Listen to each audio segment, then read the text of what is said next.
Well, I think we're probably good to get going if you guys are all ready. Let's do it. Awesome. Well, thank you guys. Thank you for everyone for joining us today. We appreciate you taking some time to be here. Really, today's presentation is designed to provide some education on IPO investing and what IPOs are and why they've maybe been generating so much attention within the last few months, and a few considerations we believe investors should be considering this current market environment. And joining us today, we have uh, Thomas Ship, of the Vice President of LPL Equity Research. He's part of the research team that helps go through the fundamental and quantitative equity research, and he has 15 years of industry experience. And his counterpart, Tucker Beal, who is a senior analyst on the equity research team. And again, we appreciate them making the time here to join us today, and I'm happy to pass it over to you guys to get going.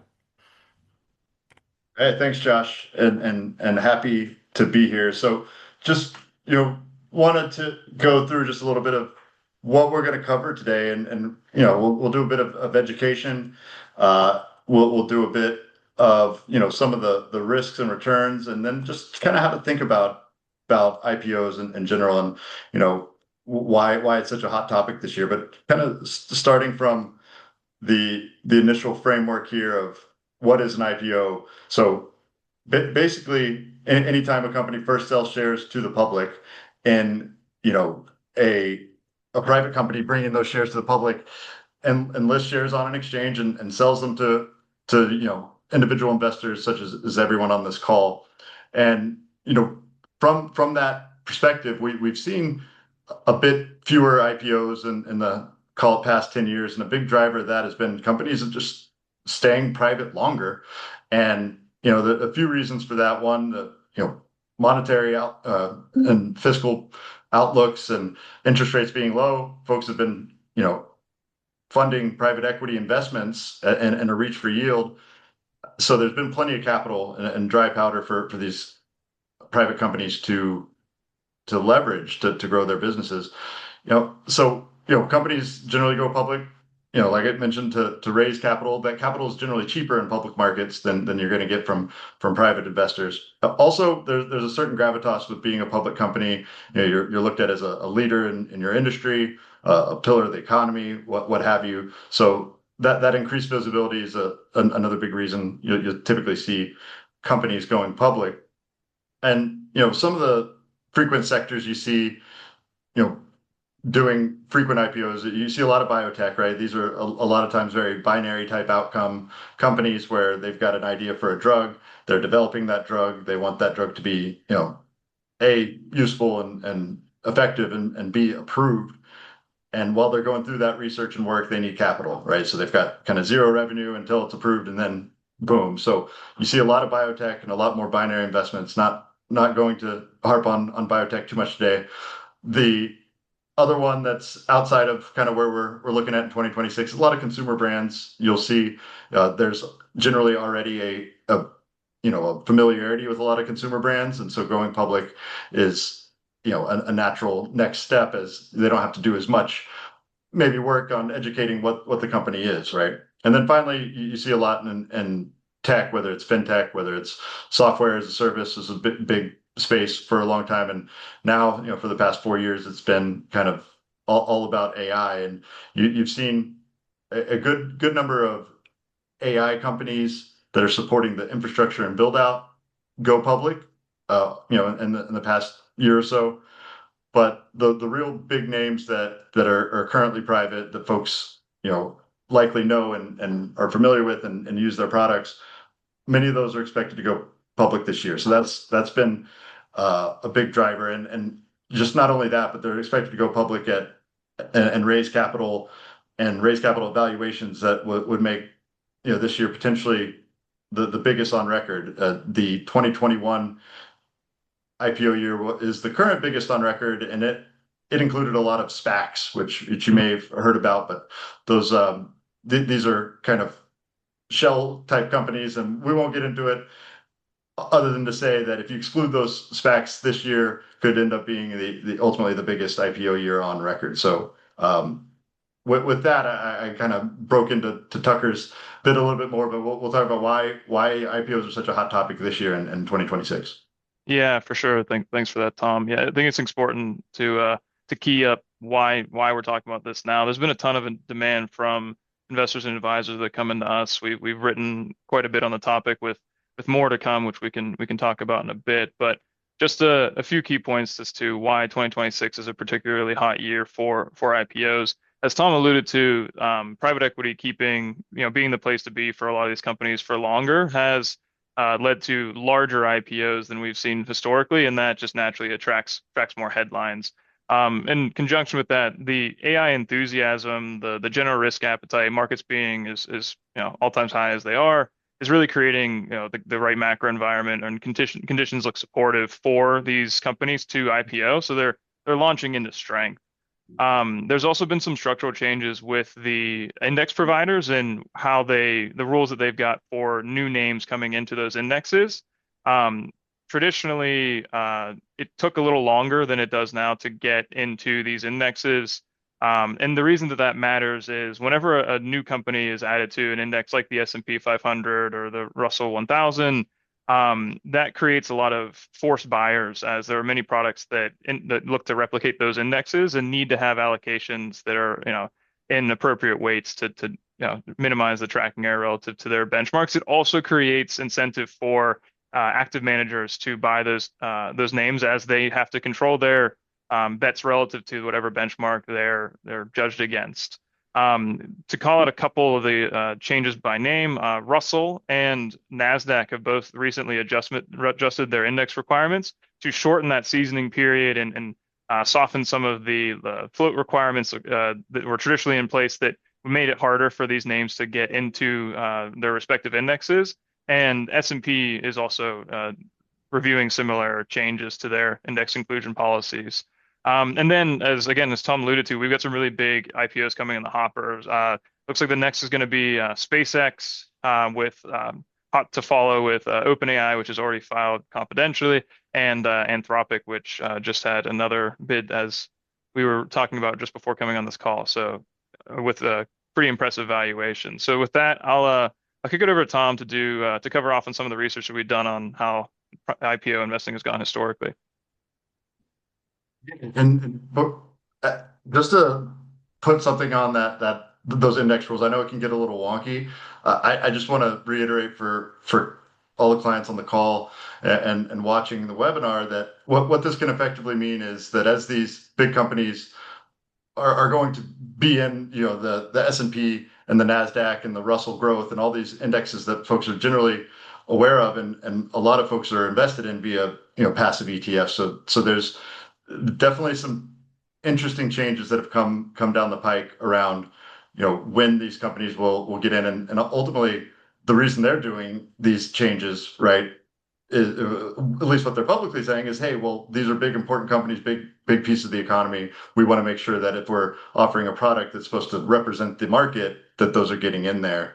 So definitely something to think about, in that if you own, a NASDAQ 100 ETF or a Russell Growth ETF or something like that, you're likely going to have exposure to these big companies sooner than traditionally has happened. So with that, we did quite a bit of research. We published a blog. It's available, and we've got the website right down there. That we looked at the performance after 1 year and a few other time frames, but focused in on that first year of 1,500, about a little less than 1,500 IPOs since in the last 30 years. And what we did was we measured each of those from the closing price on the first day of trading to closing price a year later. And the reason we chose closing price is, one, it was more practical. We had better data coverage. As soon as something's listed and there's a price on a close, then the data is a lot more robust there. And two, something we'll come back to is, the you might hear a company saying, hey, it IPO'd at $100, and then once it starts trading, you can see this pop in the stock because of all the pent up demand from the public markets. What individual investors rarely have access to that $100 price, right? That's IPO price. That's all allocated out to, institutional investors, hedge funds, mutual funds, et cetera. So, we to make the analysis more comparable and useful for individual investors, we looked at the price change from the closing date of the first date of trading. So what did we find?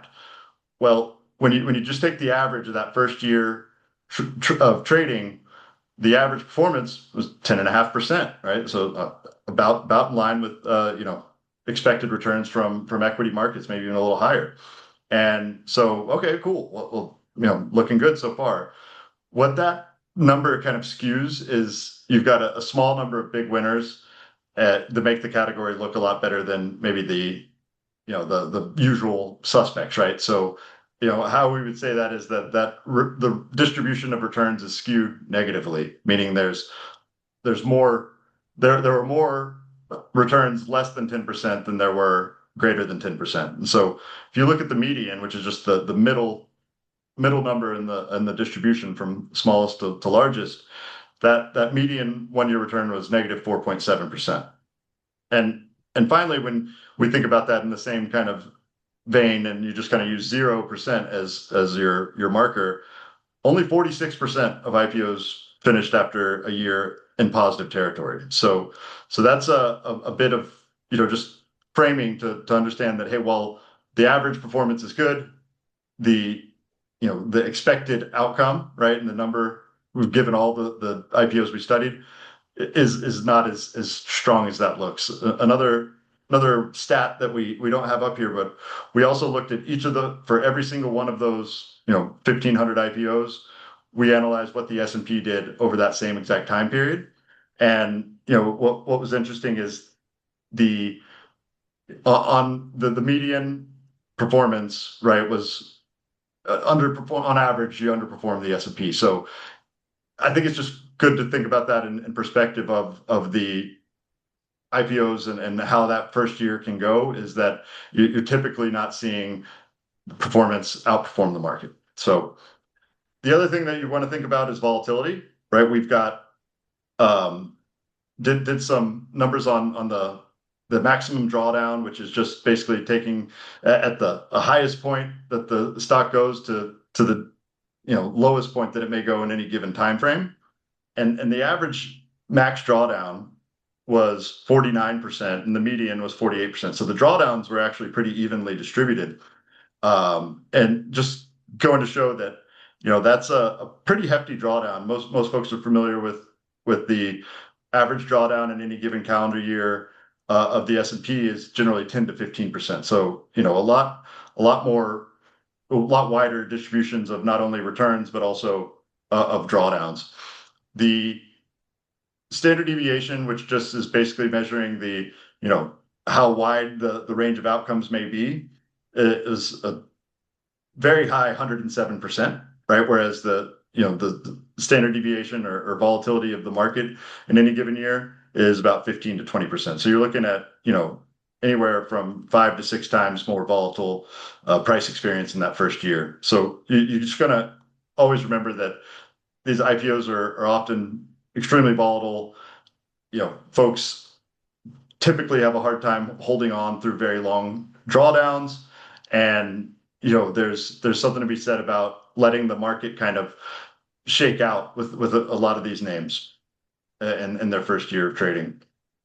And I think a way to kind of put this in perspective is if we think about some concrete examples with familiar names that most are kind of know about. So Meta or Facebook, right? They own Facebook, they own Instagram, all very familiar with it. This was a pretty famous and very highly hyped IPO when it came out in 2012. And what's interesting about this one is you would say, hey, this is a success story, right? Well, the first day pop was pretty minimal. And then the first year return after that first day of trading was negative 31%.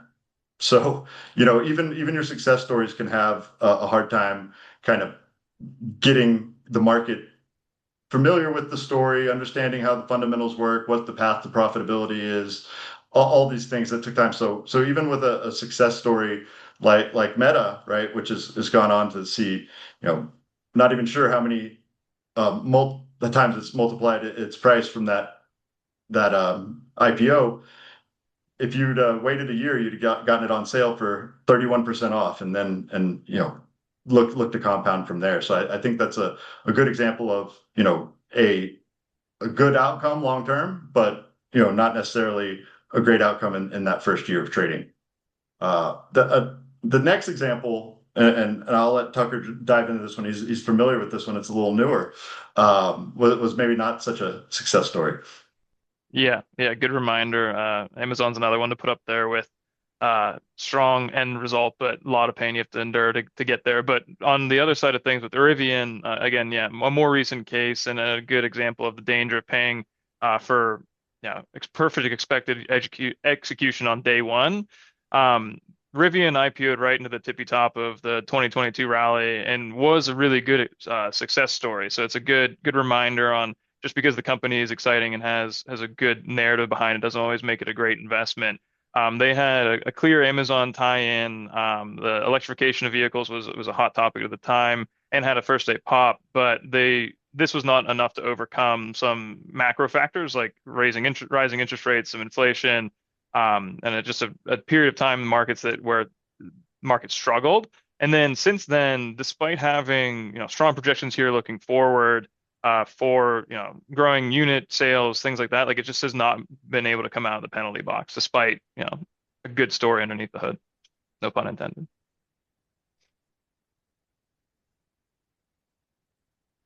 All right. Well, I just we want to touch on briefly on those companies. And again, we don't make recommendations. We're not here to make a recommendation. Just want to let folks know that what's coming down the pike, whether that's SpaceX, OpenAI, or Anthropic. We're going to have a few upcoming pieces coming out talking about this. We got a blog coming out next week where we talk about SpaceX. We dug into the S1 filing that they put out last week, and just a lot of the things that are what their mission is, the different business lines that they're in. So be on the lookout from that. Ask the team at Jackson Whitaker. They can absolutely help you with that. And what we'll really want to think about is yes, these names are exciting, but our job in our seats is to kind of translate that excitement into an investable checklist and what investors should be looking at if looking to invest in these names for the long term. So with that, we'll talk about why IPOs often struggle right out of the gate. We'll let Tucker jump into that and then kind of think about that checklist.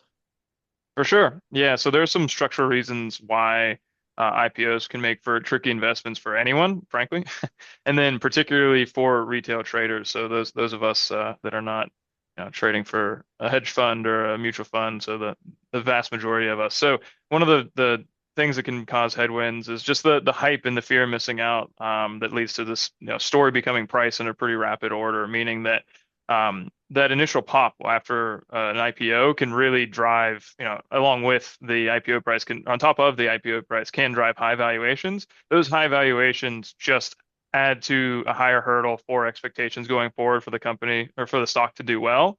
And because of those lofty valuations, any wobble in execution or change in risks or opacity in forward-looking statements can really cause the stock to re-rate.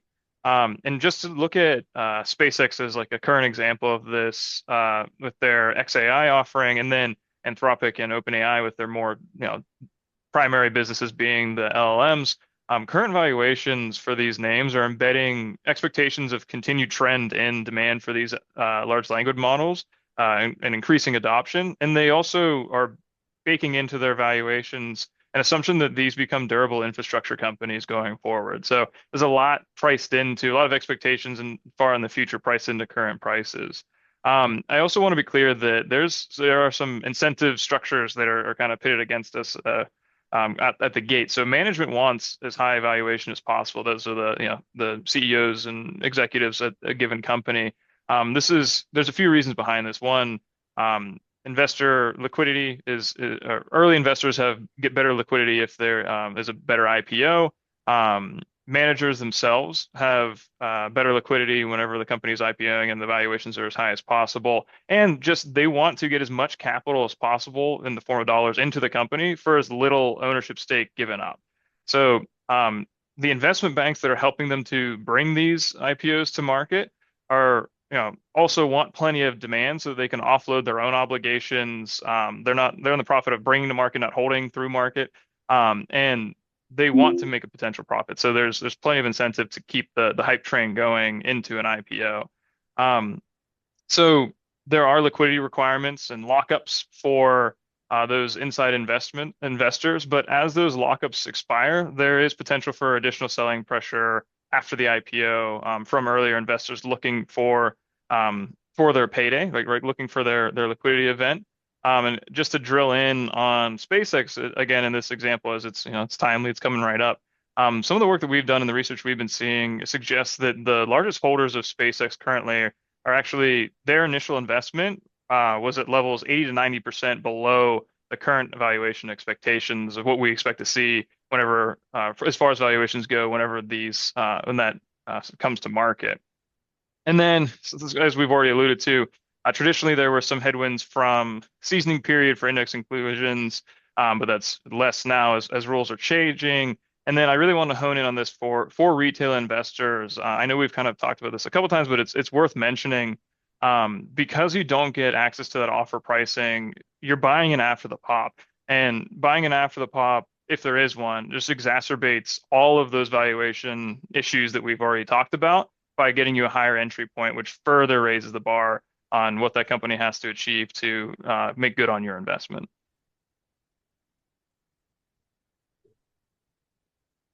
So when we think about investing in IPOs and kind of try to be a smart strategy when and if an IPO is a suitable investment. First thing we want to reiterate, and this is no surprise coming from us, is you really want to put the time in and understand the fundamentals and the valuation carefully. And like we'll just break that into a simple framework. You want to think about revenue quality, right? So how recurring are the revenues? How confident are we in those revenues recurring? Is there like backlog? Is this based on just being the hot new thing and the next the hot new thing is going to come in? So you really want to think about those durable drivers of revenue and revenue growth. You want to think about unit economics, right? So for every one you sell, right? How much profit margin is there, and does that scale, right? Is that cost base fixed, and you can, as you sell more, your cost base is spread more evenly across? Is always something to think about.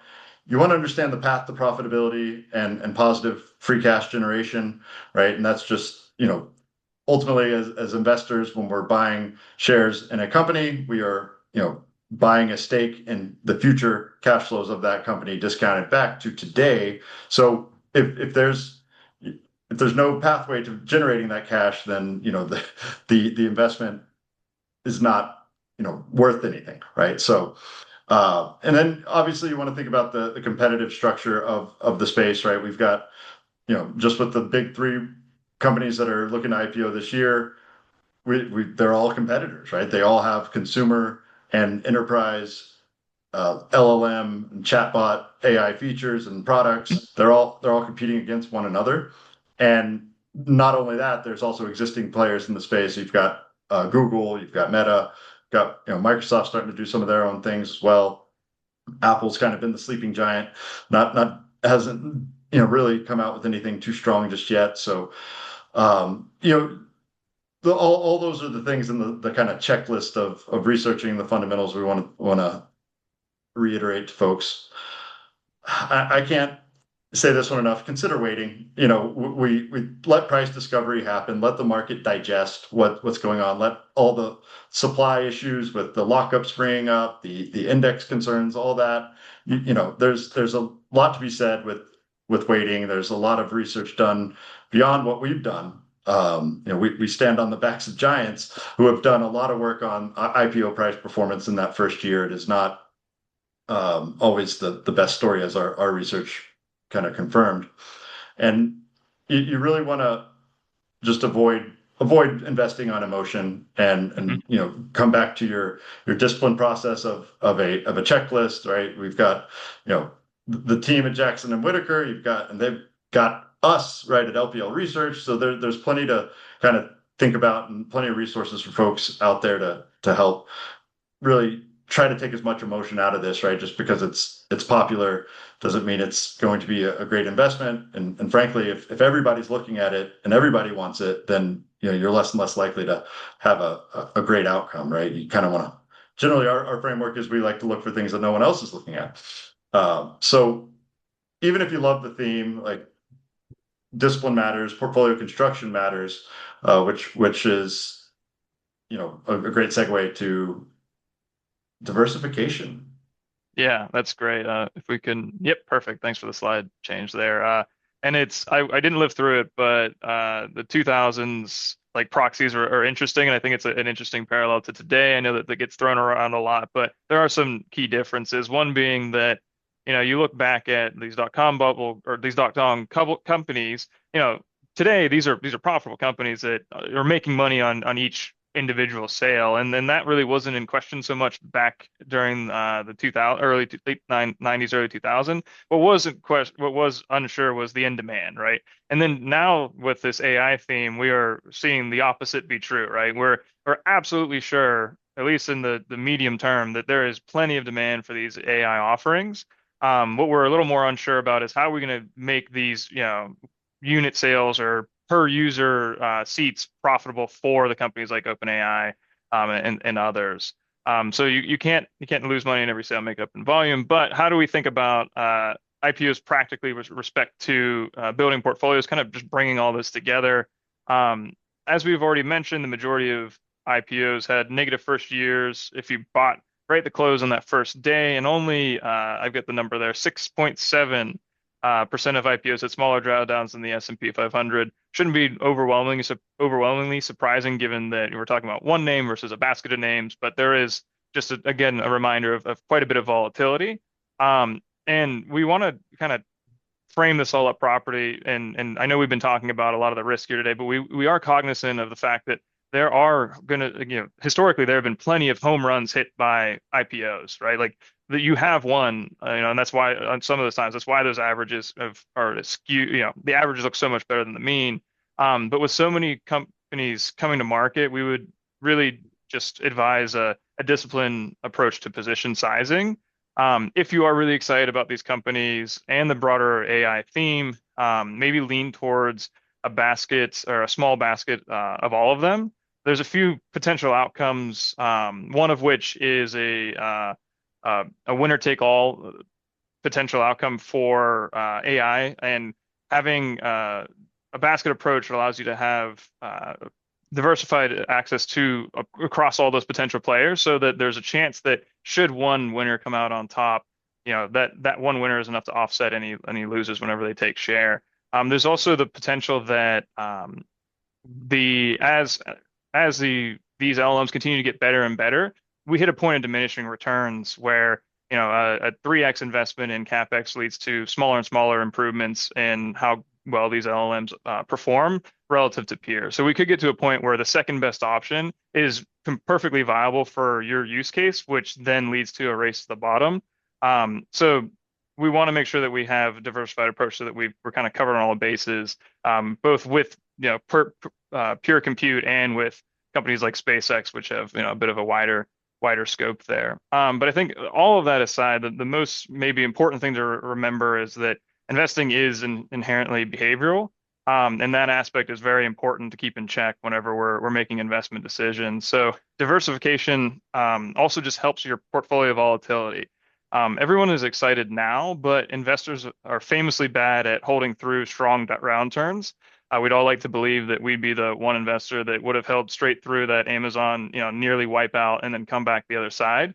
But it is or Meta, or unfortunately, or hopefully not with Rivian. But having smaller positions and a basket of positions does help you to maintain conviction should we hit some turbulence. There's a lot to be said for winning by not losing and keeping your head whenever things are not as optimistic as markets seem today. With that, I'll pass it back to Tom for some closing thoughts. I think, our biggest kind of overarching theme when it comes to investing in IPOs, learning about IPOs, what have you, just you want to keep a disciplined like underwriting framework. You want to not be emotional. You don't story chase, right? We like to say that in these circumstances, the story can create the price, but again, at the end of the day, price and value, while always not the same, ultimately are built off of the fundamentals of the business. So you really want to just stay disciplined there. What just reiterating that it's a small number of winners kind of drive most of the IPO gains. Most actually underperform. So taking a longer view, maybe being patient, maybe waiting, and really just kind of understanding that that's the historical experience, and we don't necessarily expect anything different this go around. Like I said, the public markets are really good at turning a story into a price, but when the story changes or the price leaves, right, and says, okay, I'm not interested in that story anymore, then what are you going to do? So what builds conviction with us and the way we invest is when there is a drawdown, we're obviously looking at what's causing that drawdown, whatever, but that underlying kind of knowledge and belief in the fundamentals and having done the underlying work is what kind of keeps us disciplined in our own work. With that, I mean, we've got disclosures on the screen here. Obviously nothing's a recommendation, but with that, we can open it up. We can, Jeff, Donovan, Josh, any questions or questions from the audience here, and we can chat about everything we talked about. Yeah, Tom, Tucker, this has been great. I've got a question.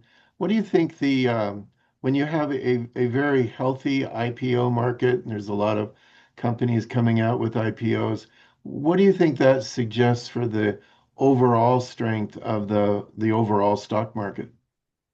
I mean, you're generally only going to see a healthy pipeline of IPOs in a strong market. And as Tucker alluded to, we've kind of been at, hitting all-time highs throughout the year. So the market is open. There's a lot of excitement. So the overall, equity markets, while maybe seeming a little frothy kind of coming out of the, 9-10% drawdown we saw in March due to more geopolitical events, has been, clearly a strong sign for demand for these names, but also just the broader equity market, right? Companies want to come out when valuations are high, when they can get as much as they possibly can for their shares. So I think it's a strong indicator in terms of the overall equity market. It's obviously a strong indicator for the names that are participating in a lot of those IPOs, right? As well as the investment banks that are bringing them to market. Yep. A lot of advisory fees coming to the investment banks through this. So yeah, I think you're rarely going to see, outside of one-offs there, but with a large and filling pipeline is generally a sign that there's confidence to come to the market. Yeah, and I would just piggyback on that it is likely the case that the absolute number of IPOs that you need to see coming to market to have it be deemed healthy is lower now, given that there is that private offset that wasn't there historically because companies are staying private for longer. Yeah. With that too, if the market takes a big turn, there's still plenty of private capital available, and so there could be folks can maybe a lot less necessary to go public to find more funding to fund their growth. Is that a lot of it's still available in the private market. So it may also be a more flexible type of IPO market in general. Whereas if some black swan event came and equity markets took a big drawdown, right, you'd probably see a lot of these IPOs say, oh, let's hold off a bit. We're Yep. doing just fine private. Hey, Tom and Tucker, you guys have talked a lot about, clients being disciplined and, for a long-term investor, what are some like indicators that they should consider that an IPO really has like true staying power rather than just short-term hype? What are some of the things they should consider in those IPOs? I think, a bit, digging a bit deeper of what I looked into before. So you're going to want to look broadly at, how durable that revenue growth is, right? So most IPOs that are coming are more early stage startup type companies that are, rapidly scaling and rapidly growing revenue. So you want to have a good sense, and this will come back to your competitive landscape as to, well, what are the ultimate drivers of that revenue? Is it corporate spending or is it consumer spending? And so you kind of want to start your mosaic at that top level of just, okay, well, how durable is the revenue growth and of what quality is it, right? Is this revenue coming from, a large addressable market and that they're, continuing to address it and eat into that addressable market, or, in terms of maybe something that isn't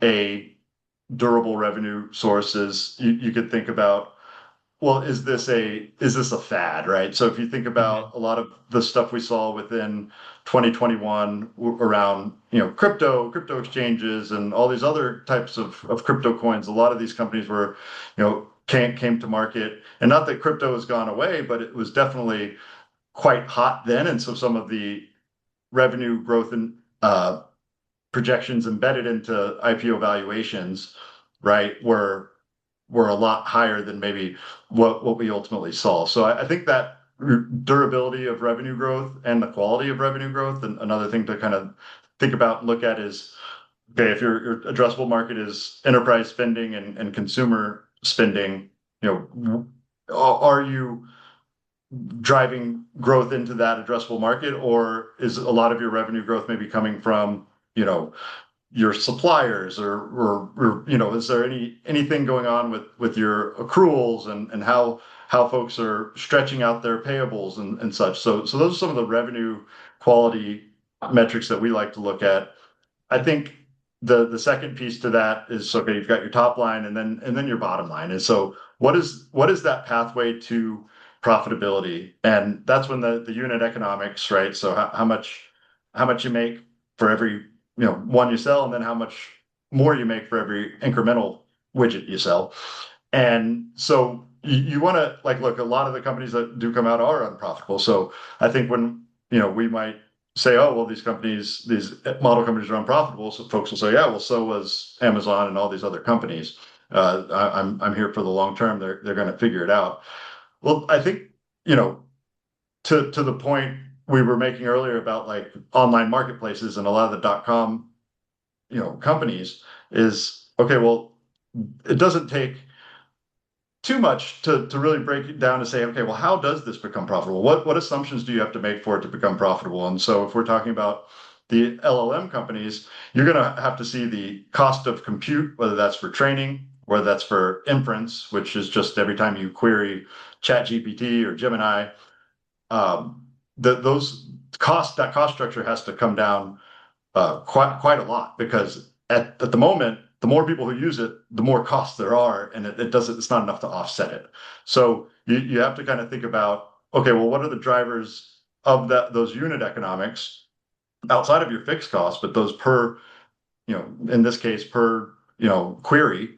costs, what's going to drive those down? And so those are the two biggest things to just about anything, right? And then, you have more esoteric things to think about, like your working capital needs and your investment needs. But generally, the drivers of, you know any company's earnings growth is going to come from the top line, and how fast are you able to grow revenue, and then the profitability and unit economics. Yeah, and then the only thing I could add to that is just if you look at management's assumptions and going into, when do they expect to make these deliveries? How are they going to pull this off? Like you can kind of pressure test how reasonable you think those assumptions are, and that's a good place to start as far as, well, okay, if this is what the market's baking into their valuations, do I think that that's a reasonable expectation or not? And then it's also important to keep in mind, like all of this is contingent on the going concern of these companies being viable some years out. So if you have a strong opinion on what, While they're doing that, I've got another question. A lot of times, people will ask, "How can I get in on the IPO?" And isn't it true that it's the investment banks, the brokers that are in the syndicate, they are the ones that actually get the IPO price, and then they try to sell it at a higher price in the open market. The average retail investor's not going to get the IPO price. Is that true? Yes, that is true. And so what you'll ultimately see is those banks in the syndicate, you've got your lead book runner, and then you've got a lot of banks underneath it. And it's the SpaceX underwriting syndicate is massive. It's actually pretty funny when you see how many banks are in there, and then there's so many in there, you're like, well, which ones aren't in there? You can kind of start to think about, well, I know whose research report I want to read, right? But the so, and what ultimately happens is they'll then build that book of orders, right? Because they're gonna ultimately have some to unload on to the market at that higher price, like you mentioned, but they're not going to take that much risk. There's a lot of the Basel III capital requirement rules that have kind of been coming into place and are in place since the financial crisis. Like they can't take too much risk. They can't have too much of this on their books. So what they're going to do is they're going to do what they call a roadshow, which can officially start on June 4th with SpaceX. It's 15 days from the S1 filing. And they'll do this roadshow. Sometimes it's 10 days. I've heard that this could be even shorter for SpaceX. There's so much pent up demand. Is on this roadshow, they'll go and talk to fund managers and bring the company along and talk about the company. And they'll build a book of, investors to take on a lot of that supply that they've agreed to underwrite. Now, say it's completely overbooked by all their top tier clients. That means there's not to be you know anything that's coming onto the market that day that is going to be at necessarily at that price. Right now, you will have a good amount of people looking to, hey, get that allocation from the bank and then flip it onto the market after a potential pop. But that's just really what drives that pop, is that there is not a whole lot of supply relative to the demand, because the banks, they want to, one, if they want to work with this client again, the company that's going public, is they want to fill most of that book with long-term holders. And so there's not necessarily always going to be a ton of transaction coming to market from those folks, but maybe the hedge funds and whatnot. But in terms of, yeah, how can I get, if that IPO price is set at $100, how can I get it at 100? I mean, for these, with the amount of demand, it's just not really possible unless you're have a great relationship with the investment bank and are allocating millions, if not hundreds of millions of dollars.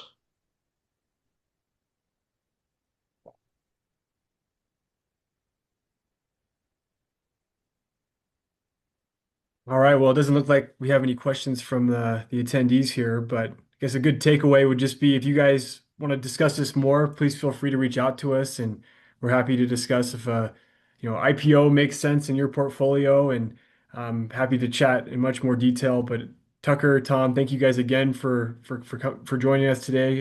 It was very insightful, and I appreciate your guys' time. So thank you again.